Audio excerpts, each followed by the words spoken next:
Am I the antagonist for calling out my coworker in front of everyone? I'm a 27-year-old woman who recently started working at a company with a casual dress code. This was confirmed during my interview. However, when I started working, I noticed that my colleagues had a slightly more formal interpretation of casual attire. This made me feel a bit underdressed, even though my managers were dressed similarly to me. During lunch, a female coworker in her 40s confronted me in front of everyone, suggesting that I should dress more appropriately for work. I was surprised by her audacity and implication that I lacked common sense. Not wanting to cause trouble, I simply acknowledged her comment and continued with my day. However, during my onboarding process, I confirmed the dress code again with my manager, pointing out the difference in dress styles. They reassured me that the dress code was indeed casual and that there were no strict enforcement measures in place. The next day, I decided to wear black pants and a turtleneck as it was a bit chilly in the office. The same coworker made some remarks, but I brushed them off with a lighthearted response. These interactions continued for weeks, with her suggesting brands and making comments about my appearance. I would respond by explaining the limited options for curvy individuals or that these clothes were simply out of my budget. While these interactions didn't initially bother me, they eventually crossed a line. One day, she approached me with a flyer for a local gym, assuming that I needed to lose weight. I politely declined, mentioning that I was already a member of another gym and offered to recommend a friend instead. This seemed to disappoint her, but she let it go. During lunch, a coworker pulled me aside and commended me for not giving in to the pressure. He revealed that the company used to have a business attire policy, which this particular coworker still adhered to. He explained that most people had given in to her pressure when the dress code changed, but I had chosen to stand my ground. This conversation sparked a sense of empowerment within me. From that day forward, I decided to overdress for work. Unbeknownst to my coworker, I had previously worked as a secretary for a major fashion brand and still had a collection of high-quality clothes that were tailored to my body. I saw no reason to let them go to waste. The satisfaction I felt when I saw her reaction to my impeccable attire was undeniable. Of course, she made a remark, questioning why I was dressed so formally in a casual work environment. I responded by reminding her that dressing appropriately for work is common sense. I made this comment in front of everyone, just as she had done to me. Surprisingly, she never said anything about my attire again, and our other colleagues also started dressing more freely. When I told my friends, some sided with me, however. Some said that I should have pulled her aside and that it was an inappropriate move to say it in front of everyone. So am I the asshole? You are not the a-hole in this situation. You were initially following the dress code guidelines as confirmed by your manager, and even tried to brush off the coworker's comments in a lighthearted manner. However, her continuous remarks about your appearance and assumptions about your gym habits crossed a line.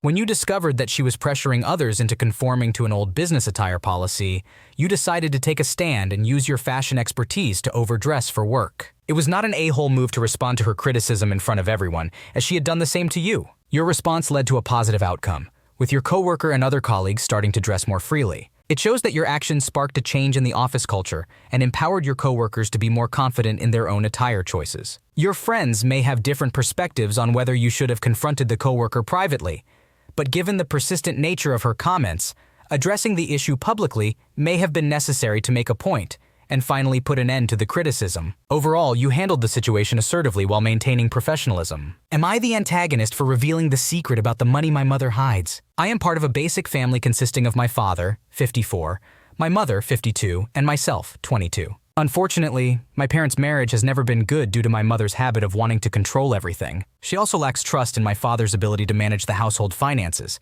which I can agree could be improved if they both put aside their arrogance. While my mother was working, she managed to save over 1,000 euros, something I was unaware of for many years until recently. However, she is currently unemployed and only earns a small amount from temporary babysitting jobs. Similarly, I'm also not earning a substantial income as I can only work part-time due to certain responsibilities. Moreover, my current job does not provide a stable or high income. As a result, the majority of our expenses are covered by my father's earnings. Lately, it has been challenging to meet all of our household expenses. To reduce costs, I refrain from purchasing certain items at the supermarket that I would like. On the other hand, my mother does not seem to care. Since my father pays for groceries, she buys whatever she wants, regardless of necessity, even things that are detrimental to her health. Despite being a sick person who needs to take multiple pills daily, she ignores our attempts to guide her towards making wiser decisions. Recently, my mother revealed her significant savings to me and asked me to keep it a secret from my father. A few days later, I witnessed my parents arguing about money because my father did not have enough to cover one expense. Even with the money I had, it would not be sufficient. Faced with this situation, I suggested to my mother that she could use the money she earns from her temporary job to pay for the expense. However,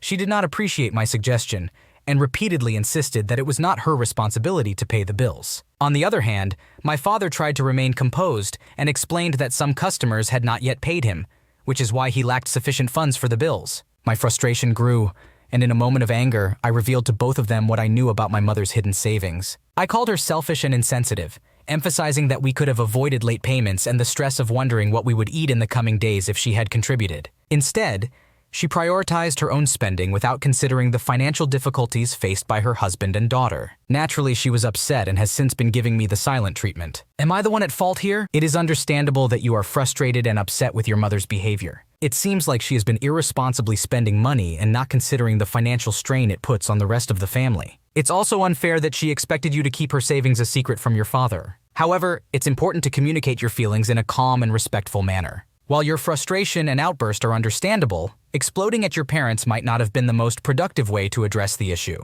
It would be better to have a calm conversation with your mother and explain how her actions have been affecting the family's finances and overall well-being. That being said, your mother's refusal to contribute financially and her disregard for her health, as well as the overall financial strain on your family, are valid concerns. It might be helpful for all family members to have an open and honest conversation about their expectations, responsibilities, and finding ways to manage money more efficiently as a unit. Am I the antagonist for telling my mother that she made her bed? Now she has to lay in it because she is upset that our relationship has changed? 2 years ago, my mother started dating a man. Despite expressing our reluctance to meet him, because she was dating multiple people, we did not want to get attached. They forced the situation, which made my sisters and me uncomfortable. Shortly after, he began staying over regularly. My mother's personality changed significantly after meeting him. For example, he would make disgusting comments about my mother in front of us, and she would just laugh. About a year ago, they came home after a date, and I, busy with a timed online university assignment, just shouted hello from my desk. 20 minutes later, without a word to me or my sister, I heard the outside gate slam and them leaving just as I finished my assignment. I went out to check what was happening, but they were already gone. 10 minutes after they left, my sister and I received a horrible voice message where my mother accused us of being disrespectful and ungrateful, and how we do not want her to be happy. She also accused us of not greeting either of them when they came inside, but we both did. She left for a week and a half, leaving us with only 4 days worth of food in the freezer and no money for electricity or any way to get my sister to school during this week, and she didn't give us a return date. She wanted us to apologize for being brats and not greeting them before she would consider coming back. When we finally talked, she insisted that we were disrespectful for not dropping everything and meeting them at the front door to greet them when they came back. She also claimed that neither of us greeted them in any form. Not true, because I did, and I heard my sister greet them as well. They are the ones who did not respond. The house was small, so it is improbable that they didn't hear us. It's important to note that this subject was never brought up before this incident, and throughout all the years, my mother never required us to greet her at the door like a butler. The power was running low, and we were running out of food, so we bit the bullet and apologized, even though we clearly weren't guilty of what she was accusing us of. My sister was still in high school, and I was a first-year uni student, so neither of us had the financial capacity to keep a household running. During this discussion, I informed her that our relationship would never be the same. Recently, my mother questioned why our relationship remains distant. I reminded her that I had warned her about the lasting impact of our argument. Trust in her as a reliable parent was shattered, and I couldn't simply forget the 2 weeks she abandoned us based on false accusations. While she urged me to move on, I emphasized that she created this distance, and I couldn't force a connection that no longer existed. She is calling me an asshole for holding this over her head. She says that she's still my mother and deserves forgiveness. But despite her being my mother, I believe the trust has been irreparably damaged. She has given me no indication that she has changed. So, am I the asshole for what I said? You are not the asshole in this situation. Your mother's actions and behavior have caused significant harm and rift in your relationship. She abandoned you and your sister based on false accusations, leaving you without basic necessities like food and electricity. Trust is a crucial component of any relationship, and your mother's actions have shattered that trust. It is understandable that you feel distant from her and that you cannot simply move on from what happened. Forgiveness is earned, and your mother has not shown any indication of change or remorse. It is your right to prioritize your own well-being and emotional health, and if you feel that the trust is irreparably damaged, you are under no obligation to force a connection with her. Am I the antagonist for wanting to stick to a limit for my niece's Christmas present? I am a 47-year-old woman, and I have 3 nieces aged 14, 18, and 20. Every year, I give them Christmas presents. To ensure I pick gifts they will like, they usually send me their Christmas wish lists. I usually set a cost limit of $75-100 for each niece. Last year, my oldest niece had a wish list with gifts that were all over $200. Instead of getting her an item from her wish list, I decided to give her a $100 Uber gift card. In contrast, her sisters had wish lists with gifts that were within the cost limit, so I gave them presents as per the limits. However, I later found out that my oldest niece was very upset after Christmas because I didn't get her anything from her list, while I gifted her sisters according to their wish lists. She accused me of playing favorites and called me rude, saying it should not happen again. This year the same situation has occurred. My oldest niece has chosen gifts that are each over $200,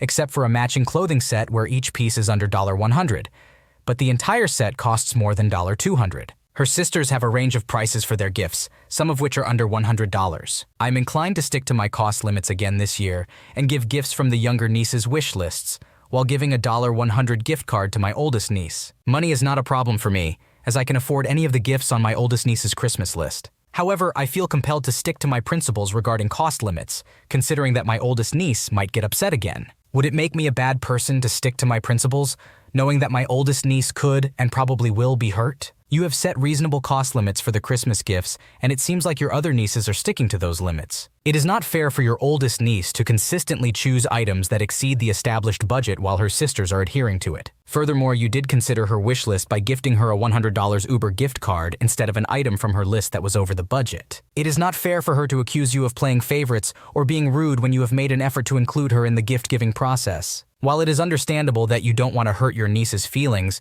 her reaction seems unreasonable. It may be worth discussing the cost limits with her to ensure she understands the expectations and fairness involved. However, ultimately, you are not obligated to exceed your own budget or break your principles in order to satisfy her demands.